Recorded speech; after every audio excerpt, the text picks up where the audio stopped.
바빠 중학연산 24단원 y콜 ax, y콜 x분의 b의 그래프의 응용을 공부하겠습니다. y콜 ax, y콜 x분의 b의 그래프가 만나는 점 PQ는 정비례 관계 y콜 ax의 그래프 위의 점인 동시에 반비례 관계 y콜 x분의 b의 그래프 위의 점입니다. 이럴 때는요.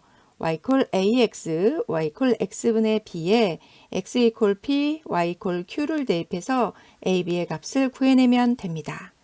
옆에 그림을 볼게요. 이렇게 반비례 그래프가 있죠. 그리고 정비례 관계의 그래프가 이렇게 있습니다. 이 점에서 두 그래프는 만나고 있는데 x좌표만 이렇게 2로 정해져 있습니다. 따라서 y좌표를 구해내야 되는데요. y콜 x분의 8에 대입해서 구하면 됩니다. x 이퀄 2를 대입했더니 y가 4가 나옵니다. 이때 점 2,4는요. 두 그래프가 만나는 점이니까요. y콜 ax에 x 이퀄 2, y 이퀄 4를 대입해서 a를 구해내면 됩니다. 따라서 4 이퀄 2 곱하기 a니까요. a는 2가 되는 겁니다.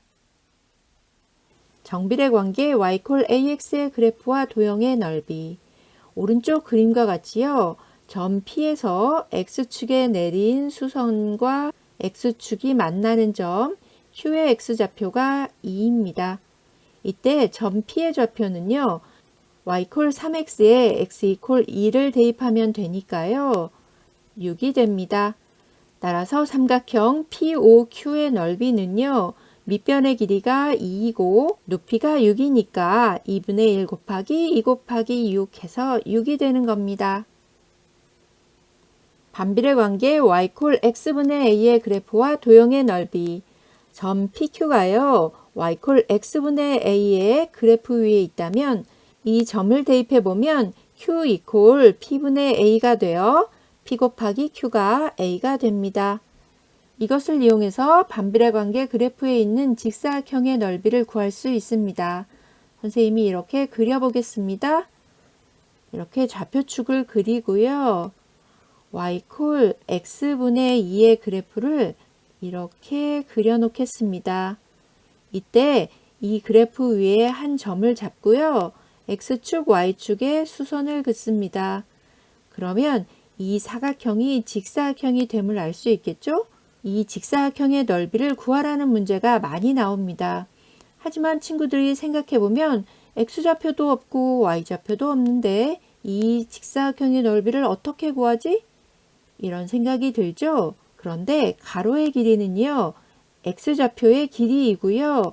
세로의 길이는 y좌표만큼의 길이입니다.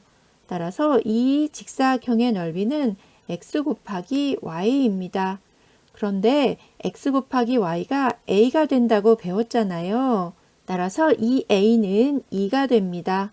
즉 직사각형의 넓이가 2가 되는 거예요. 이 직사각형 말고요. 점을 이렇게 다른 곳에 잡아서 이렇게 직사각형을 만들었다고 해도요. 넓이는 동일하게 2입니다. 그런데 본문에서 직사각형의 넓이는 절대값 a이다. 이렇게 말하고 있죠? 이렇게 절대값 a로 나타낸 이유는요. 반비례 관계 그래프 중에 2, 4분면과 4, 4분면을 지나는 그래프는요. a가 마이너스잖아요. 하지만 직사각형의 넓이는 항상 양수이니까 넓이는 절대값 a가 되는 겁니다. 바빠 꿀팁을 보겠습니다. 다음 그림에서 색칠한 부분의 넓이를 구해 보겠습니다. 삼각형 AOM의 넓이를 구하기 위해서 AM의 길이를 밑변으로 잡았습니다. 이 AM의 길이는 8에서 4를 뺀 길이입니다. 따라서 이 AM은 4가 되죠?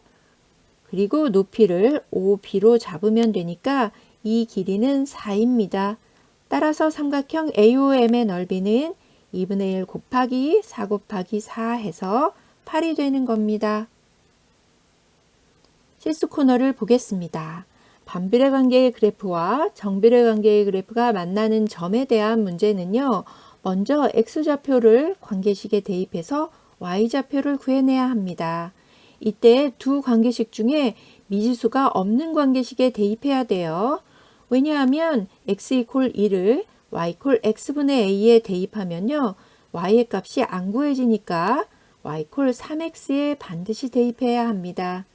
이렇게 대입하면 y의 좌표가 3이니까 1,3을 y 이퀄 x분의 a에 대입해서 a의 값을 구하면 됩니다. 여러분 어렵지 않죠? 구독, 좋아요 꾹 눌러주세요. 다음 단원에서 다시 만나요. 안녕.